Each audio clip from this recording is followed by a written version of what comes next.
Hello everyone! In this video, I will show you how to add extra baggage on Turkish Airlines. First, go to Turkish Airlines homepage and log in. Click on Book and Manage, then choose Additional Services and Extra Baggage.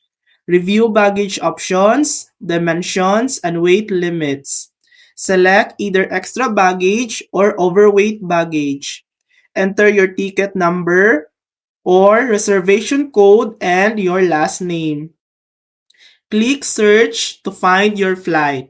Choose the baggage option.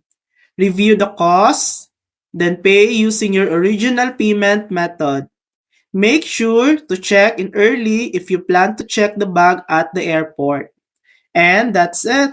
That's how to add extra baggage on Turkish Airlines. If this video helped you, please like and subscribe for more helpful tutorials.